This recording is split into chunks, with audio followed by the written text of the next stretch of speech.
Welcome to Two Finger Tuesday, a production of the James McGee Show.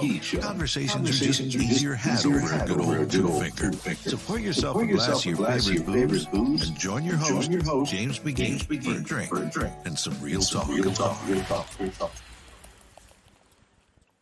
Here we go. All right. Welcome back to the James McGee Show, Two Finger Tuesday. I am your host. I am James McGee. And as you can see, we got some shirts in the house. Tom and Joe both got the shirts. They're joining us tonight. First night with all three of us wearing them. I tell you what, not too bad for a bunch of old ugly dudes, man. We're not looking too bad. I tell you, it improved my appearance 110%. Yeah, I feel like I'm pimping. Yeah, just don't wear them over here. You probably just don't wear them in Southwest Louisiana. You probably get shot. All right, so let's talk about what we're drinking. Joe, you want to go first? I'll go first. Well, for my birthday last month, a really good friend of mine got me a bottle of Johnny Walker Double Black. Ooh. So we're going Double Black, baby. Wow. That is good stuff. Smooth. Anything Johnny Walker is good. Tommy, what about you? Well, I'm going to start out showing you. I don't know if you can see this. I'm going to show you the glass first. Hey, Louise, man. Can you see the cat on there? You are a cataholic, man. That was a Father's Day gift from my cat. He gave me a glass and a shirt. I don't know if you saw the shirt, the picture of the shirt. I was going to wear that tonight, but I had to wear this. Yeah, that almost made me catatonic. I'm sure. We probably would have put you out with the shirt on. The shirt would look too much. Too much. I had to wear this. I had to wear this one tonight, and in honor of the special occasion of all of us having our shirts on. Yep. There it is. So I'm drinking Pinhook 6-year for no other reason except that I like it. Very good. That's a good. If y'all never had it, that is some good stuff. So let's get a toast. Pinhook. To we're gonna toast to us all looking alike, and a toast to Father's Day that was this past Sunday, and that's what we're gonna talk a little bit about tonight. So, cheers to my fellow dads, and cheers to looking large tonight. So something I said Sunday, I did a little tribute Father's Day, and if y'all heard it, wow, my feelings. All three of us have achieved titles that everybody, when they start this career, really want to achieve. And we've all been fortunate, blessed, but all three of us will trade those titles for the one title that has made us, to me, who we all are, and that is father. Mm-hmm. And, we, with all the, and I'll speak for myself on this, but I'm sure y'all can relate. With all the fucked up things that I've done in my life, I did two things right, and that's the two kids that I have, and I'm so proud of them. And like I said in my tribute Sunday, that was a day of celebration. But don't celebrate me as a dad. Don't celebrate me that I want to celebrate, but don't celebrate me. I'm supposed to be that person. We're supposed to be the type of dads that we are. Mm-hmm. Right. So that's the way I feel. So what did you do for Father's Day, Tommy? Well, I started out in the morning. I covered another guy who was he was actually working at the railroad, and I covered him in the morning for one of the runs. And then I went and met what you could say the dad I never had. My dad died when I was very, very young, and I met my best friend in high school, and sort of they adopted me into their family. So his dad has become like my dad for my entire life. It's an amazing man, George Dossie Sr. And I met them, and we did a little train watching that afternoon. Just got out there, and it was super hot. We just sat under a shaded set of trees here and went over old times and some of the trips we've taken together, and just had a great time. And then in the evening, I came home, and Laura and Maya made my favorite meal, which was Wiener Schnitzel with potato pancakes, and that was fantastic. We sat outside and had that, and then Maya made a homemade strawberry shortcake cake, which was like just like the popsicle you get from the Good Humor Man. Unbelievable. It's the best dessert I've ever had in my entire life. It was just phenomenal. So I felt extremely lucky. And of course, I got this glass and that shirt with the cat faces on it for my cat. So, I mean, what better a day could there be? No, I agree with that. And Joe, you were out of town, but tell us about your Father's Day. Absolutely. I was out of town and did not spend Father's Day with my biological family. But what I did do is I flew out to Ohio, not too far from where Tommy was probably sitting under the trees, but I was on a mission, so I didn't get to visit with Tommy. I went out to the Save a Warrior program out near Hillsboro. What Save a Warrior program is it's a retreat for first responders and veterans that are struggling in their lives. And what I was able to do is spend time with the Save a Warrior family there, helping 16 men come out of a dark place and get back to where they needed to be so that they can have a Father's Day with their kids for the rest of their lives. And a lot of them were not in a position that they could visualize that happening in the future. And it was an amazing experience. And but I was able to talk to my kids. Like you said, Father, I'm very, very proud of my two kids, and now have a son-in-law and a daughter-in-law, and just really am proud of that title more than any other title that I possibly could ever have had. Well, it sounded like you spent your day doing what you were meant to do, and that's helping others. Because, hey, you know what? When you have kids, and I'm being serious when I say this, when you have kids like us three and lives like we do, how blessed we are. Every day is Father's Day to me. Yep. It is. So if we could spend our day helping somebody who isn't as blessed and as fortunate to get on that path, man, there's nothing better.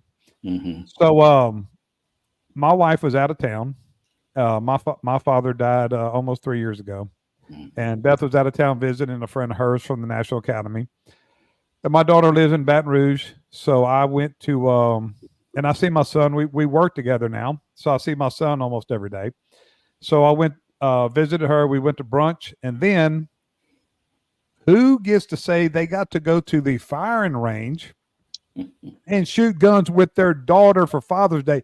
It doesn't get any better than that. Like, hey, what do you want to do? I want to go eat, which we both love to eat. We both love brunch. And then I want to go to shoot guns. I mean, there's nothing better than that. No, doesn't get any better than that. So, Joe, why don't you tell us about you? I don't think you've been on since the news, the announcement when your daughter was here a couple weeks ago.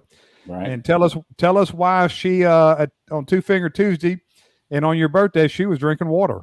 Well, she was drinking water because she's going to give us our first grandbaby on October 5th is when she's due. Cheers to that. Cheers to that. That is awesome, man. And both of you guys have followed that story.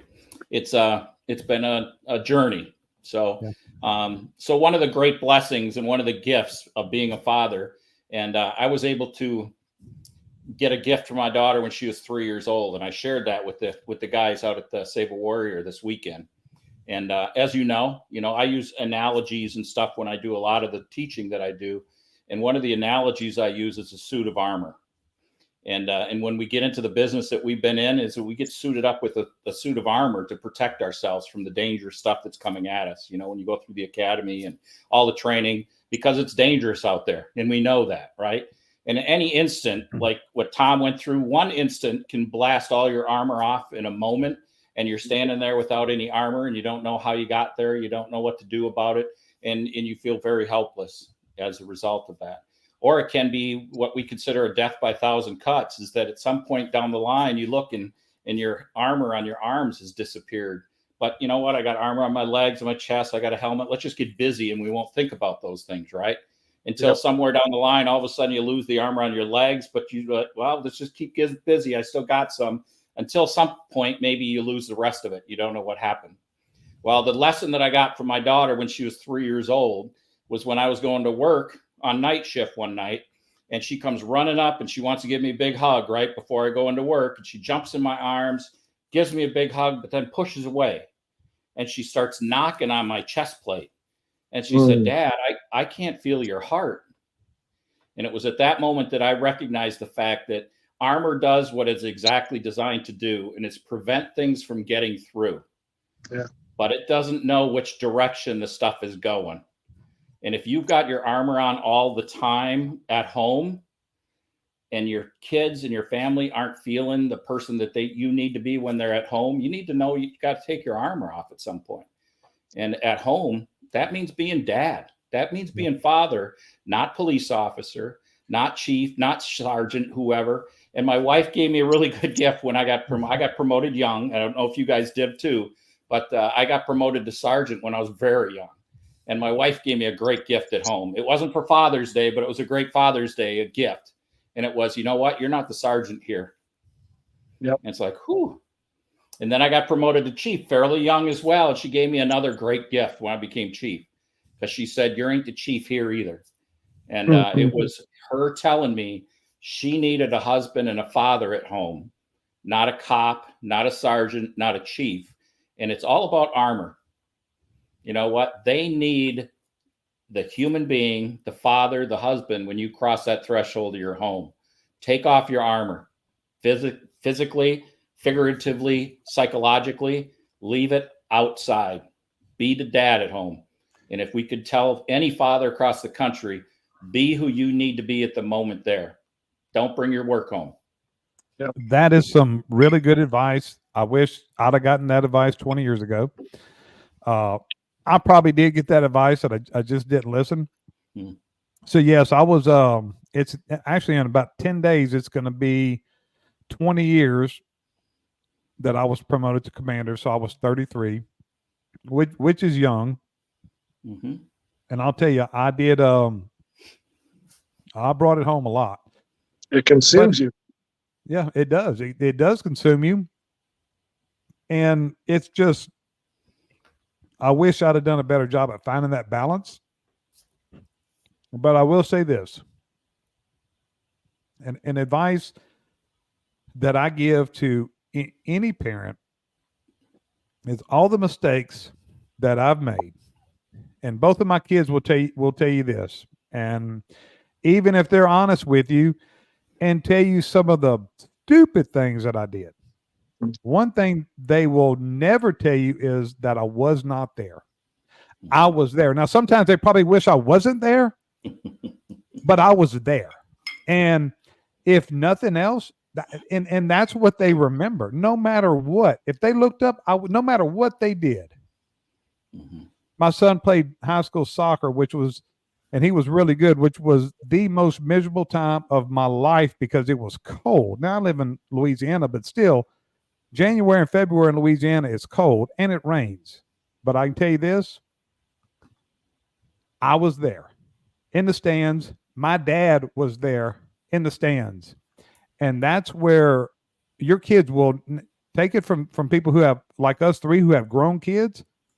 That's what they're going to remember more than anything. They're going to excuse. It's just like when I talk to leaders, people excuse somebody said, how do you think you had the successes that you did? Number one, they knew I cared. All the fucked up decisions I made, all the stupid ideas that I had, every one of them absolutely knew, just organically, I cared. Yep. And the same thing with your kids. They don't remember all the dumb things as much as they remember when they looked up, no matter where they were, what they were doing, I was sitting right there. When they needed me, I was right there. And that's what I'll be the first one to tell you all the dumb things that I did.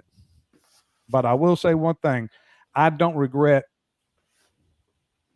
not being there. I was there. So, and Tom, I know you were too. Well, and I'll make a point here in a second, but I wanted to thank you both for your points, because if the audience out there can hear anything at all that we talk about on this show, I appreciate what Joe said so much a minute ago, because there is nothing more important than being present. And there is nothing more difficult in police work than leaving it at the door. And I'm so glad you made that point, because it's so many police officers make the mistake of bringing it home and just thinking about it and stewing over it and worrying about it. And that was something I felt really lucky that over my career, I never really did that. And so I was able to be present. But I'll say on the flip side of that, when I became chief, especially with the critical incident that occurred right after and all the fallout from that over the next couple of years, I became so consumed by it that it took me a long, long time and a lot of really good intensive therapy to figure out how to get myself back. So again, Joe, thanks so much for making that point. That's so critical. And Jimmy, I appreciate what you said, because, even if, we've all made mistakes, we're all human beings. We've all been a victim of or got trapped in some of these things that have occurred in our work because of the responsibility that's involved. But you know what? You're on here with a platform and you're helping mold and shape young first responders, our police officers in the audience, to let them know you're giving us the ability to communicate this to them. So I appreciate what you said there a minute ago too about making sure that you're there and not missing those opportunities. So, and what I felt so fortunate. I can't remember if I told this story before, but I'll tell it again because it's one of my favorites. When I was on third shift, I was a lieutenant and I was on night shift. And I would come home in the morning. This was right before my daughter started school, and like kindergarten. She was probably like 4 years old, and I'd come home in the morning and I'd play dolls with her, and I would be so tired because I would get up in the afternoon so I could spend the evening with her, and then I would go into work when she went to bed, and then in the morning I'd come home and we'd play dolls, and I would be sitting there holding she'd have the Barbie and I'd have the Ken, and I'd be falling asleep, and then she would make both of them talk, and I'd say, "Sweetie, I'm so sorry, I'm trying to stay awake," and she would pat me on the head and go, "It's okay, Daddy." Because you know what? I was there. Even though I was having a horrible time staying awake, I was there, and being present with her is what solidified the relationship we have today. Through all the ups and downs that we've had, it is what laid that foundation. So. No, you're right on that. And my daughter, one thing that she remembers, and she's not a sentimental person. She's pretty hardcore.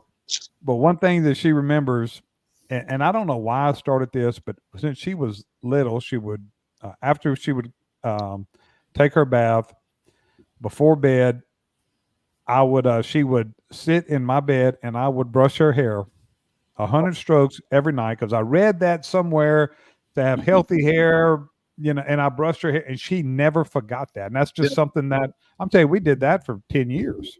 It's like a special connection. What I'm saying is that you probably should have spent a little time on your own. Yeah, that's probably what happened. I was ignoring my hair. It all fell out. Well, she was the reason why my hair fell out. Okay. All right. Yeah. It didn't fall out. You're pulling it, right? So, but that's the thing. And here's the other thing to young fathers, and we love to talk to policemen. And I'll tell you that one thing that hit me one time was, as a father, it's no different than what you're doing at work if you're a leader. All parenting is leadership. That's all it is. So take the same principles that have made you a successful leader and incorporate that as a father. And I'll tell you, and she doesn't mind me saying this, when my daughter was an early teen, and I'll say it now because she has turned out to be just the most amazing woman there is. But she liked, and I kept telling Beth, it's like, hey, all we got to do is get out of high school. I knew it. I said, she's strong. She's independent. Right now at 13, 14 years old, it's fucking killing us. But one day this is going to come in handy, how strong she is and how independent she is. But 13, 14 years old, I don't know how we made it through. Well, we had an incident with her, and Beth and I had ended up meeting and saying, hey, we're the problem. It's not her. Now, she was wrong and we were right, but we're the problem. We're the ones that have to make the course correction here. We're the ones that are allowing this. We're the ones that have to change our approach. It's just like when you have to change, you have to learn who you're leading. It's no different than your kids. And Joe, you have two kids. Both of them, I'm assuming, are different. Absolutely. My son and my daughter are total different. And I was trying this cookie cutter approach as a father. That, hey, this is what, this is my beliefs. This is how I'm going to parent. Well, you have your core beliefs, Mm-hmm. you have your fundamentals, but you're going to parent however they dictate. You're going to parent however they are, because you have to figure out how to reach them. What makes them tick? No different than that young patrolman out there. What makes him tick? And where we were failing when she was 14 was I wasn't figuring out. I was just this, hey, this is how things are going to be, and this is my fucking house, and all that other dumb shit that doesn't make any sense and doesn't work. Right. But we weren't getting through. And when we made that course correction and we figured out how to get through to her without compromising our values, Right. Yep. It worked. It worked. Right. Well, as everybody says, there's no book that you get, right? there's no operational manual when the baby comes out. I'm still mad at the doctor for not giving me that fucking book whenever she was born. He should have handed me her and the instruction manual. That's right. Yeah. And as we know, that doesn't exist, and each child is an individual, and me too. You know, I don't know how many mistakes we made. It's just countless, you know, one after the other until you come to the realization that it's an individual experience. You know, you have no idea what they're going through. I could not imagine being in school right now in these days when you have a computer in your back pocket for everything, and in bullying for us. You know, at least that went away when you stepped away from school, right? And you weren't physically with the people that were doing it to you. Mm-hmm. But now it's the potential is just, it's never ending. Right. And to be able to suspend judgment and to get out of your reactional, like angry self when things are going on, it's difficult at times. And it's understanding now what I know now. If I would have known then, who knows? But you can't go back in time, right? No. The only thing you can do is recognize the fact that there is never a bad time to make a situation better, and all you can do is be where you are right now. Yep. Right. And you know, Joe, to kind of go along what you said that about if you had only known back then the things that you know now, we wouldn't be the people we were if we already knew it back then. We grew as people too by learning through mistakes and experience. Right. And that made us better people as well. Yeah. It was funny. We had a psych doc in one of our classes a few months back in Florida. And my partner, Bill Mazer, and I, right at the end of the resiliency training, 3 days, she looked at the two of us and she's like, have you guys always been like this? And we're like, what are you talking about? That you guys are just kind of so aware and you're mindful about all of these different things. And we both started laughing. It's like, oh, hell no. And like you said, James, it's like, you know what? I don't know that I would have been able to receive the messages that I needed when I was 25 that I got when I was 50, because it was, you know, we entered the world where you had to work your ass off. You had to be involved in everything. You had to take every assignment. And why do we do that? We wanted to be recognized for who we thought we needed to become. Mm-hmm. And the only way you did that is do everything. Yep. Oh, you're right. And now, you know, toward the end of our careers, we had so many people that kind of were in that same space with us. Looking back at the younger generation, the younger officers, like they have no work ethic. They don't understand the job. They don't really want to be here. It's more about their life balance and that they want to be away from, and like looking back, maybe they're right.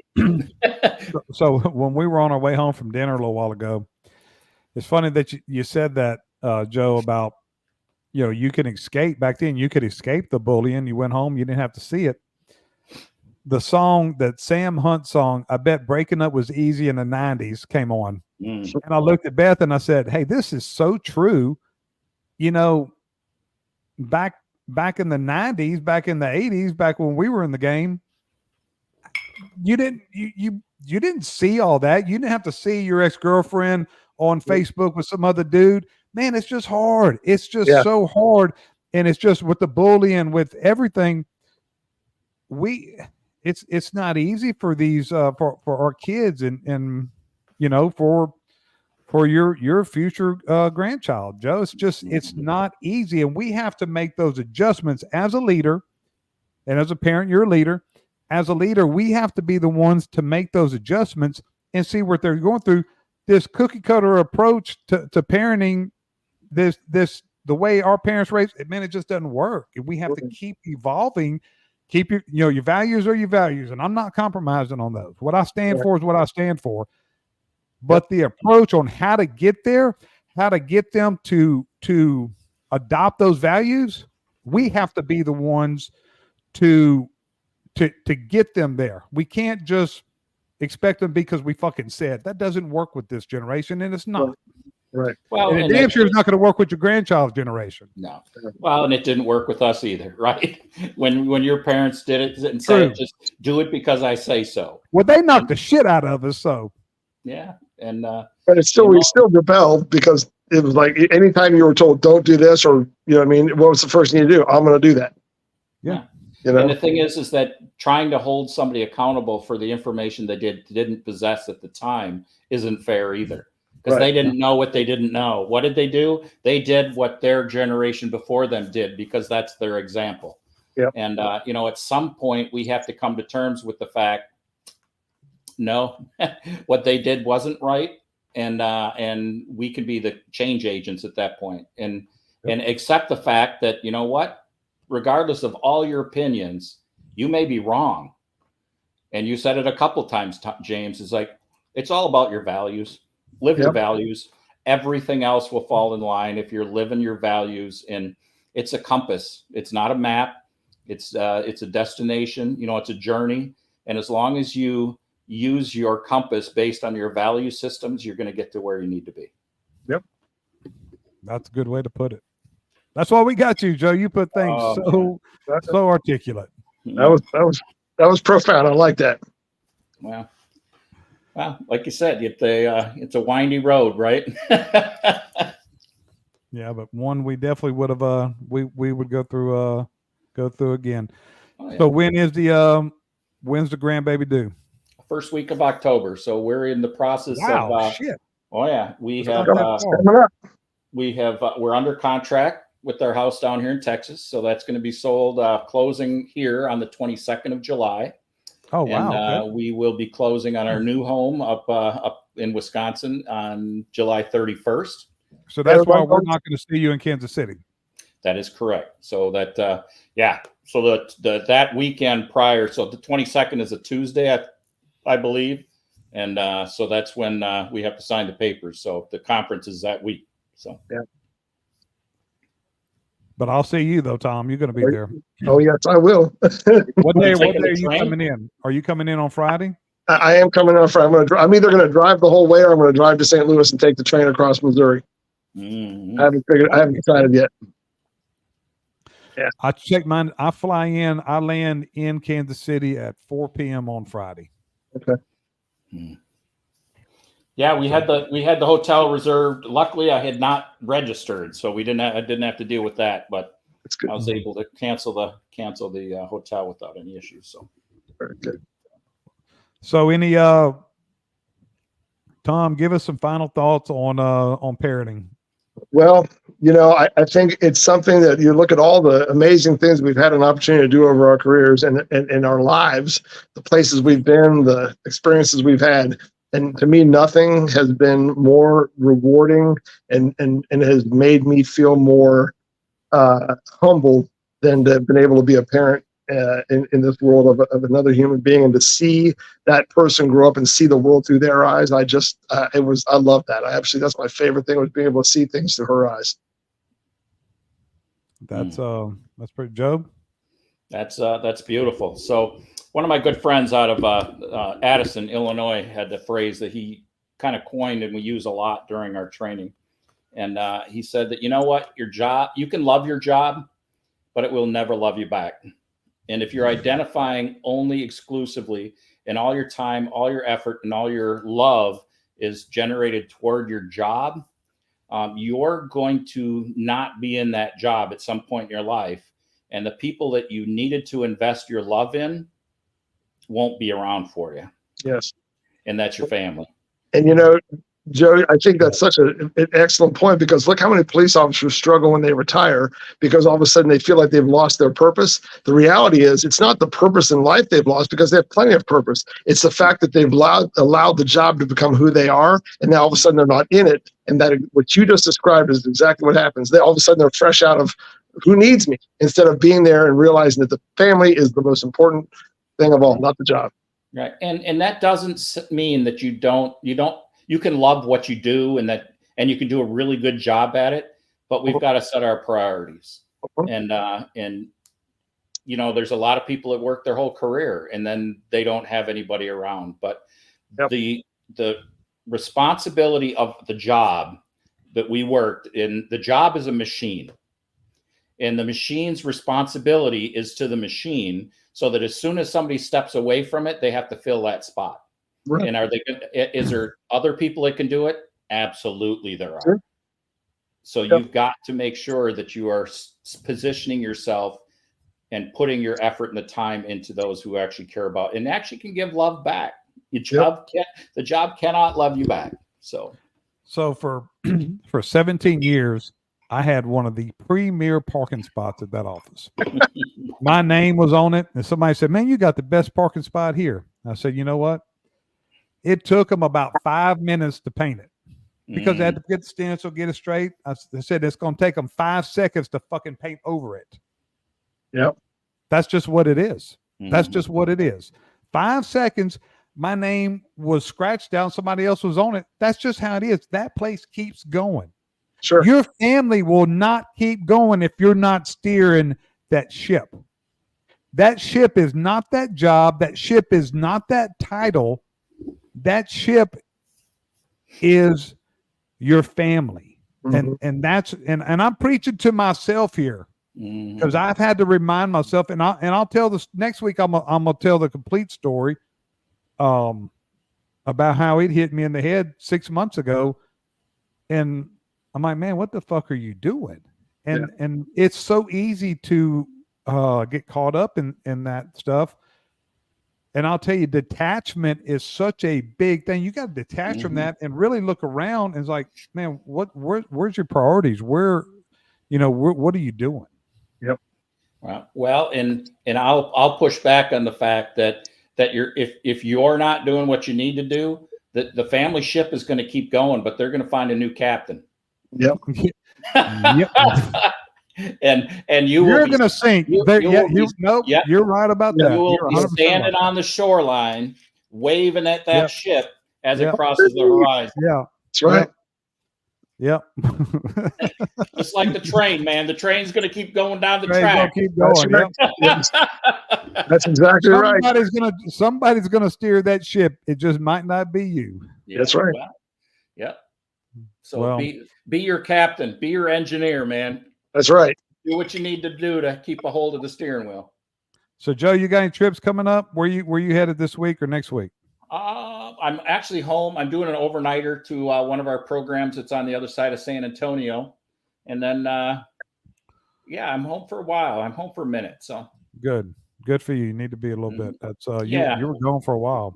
Well, we got a lot of organizing. So I know what my wife needs, and she needs me to be away from the house occasionally so that she can she gets a lot done without me interfering. So she's very organized, and I came back and she's taking care of a lot of the organizing and packing, and she can unload things a little bit easier than I can. So when I'm gone, I don't know what disappeared out of the house that we didn't know, what that I didn't need and she didn't need. So, and Tommy, this part-time train gig looks like it's becoming more than part-time. Yeah, it's 5 days this week, so I'll probably be into 50 hours almost this week. Now, tomorrow morning is going to be very interesting. We're having a meeting with the new ownership. Our railroad was purchased by a larger company, and we're very excited about that because it's going to be an infusion of much needed upgrades to our line and probably more locomotives because our business is supposed to increase next year by 400%. So we're very excited. Awesome. Yeah, to see what this meeting Is that the Norfolk and Way? Is that the? That's right. Go away, pal. You know, interestingly enough, here's a good one for you, Joe, because I know you love talking about that skit. So the line that I work on right now is formerly the Norfolk and Western, the one where the Bob and Tom play with the Norfolk and Way, and the line I ran on this morning was a former nickel plate road line, which was also merged into the Norfolk and Western. So I'm all about Norfolk and Way, pal. That load is going to get across Norfolk and Way, man. That's right. You mean to tell me you can get this shipment from Los Angeles to Chicago overnight? Norfolk and Way, pal. So if for some godforsaken reason the new ownership is listening to this, yep. Tom Wells is the best fucking person you got. Thanks, man. Appreciate the vote of confidence. Nice. So, well, good. I hope both of you and our listeners have a great week, and I will be back tomorrow night for Wine Wednesday. I was a little tardy last week. Man, I had a pretty busy week with the business my son and I are started. Man, we are so blessed. We've got some good jobs. We got a good job coming up at the end of this week, so we're really blessed and things are going. One thing that I'm going to leave with is all of us have had some horrible days. Yep. But if you think about this world, some of these third world countries, some of these war-torn countries, and think about our lives, yep. We are living our worst day. We are still living somebody else's dream. Yep. And I can say that because of the two kids that I have, because of the family that I have, and because of the friends who I could like y'all that I consider family. So we cannot take that for granted. Never. And don't let, like Joe said, don't let that job become who you are, because it's not. Right. It absolutely is not. Amen. So, gentlemen, until then, I will definitely drink to that. Until then, McGee, Wells, and Collins are out.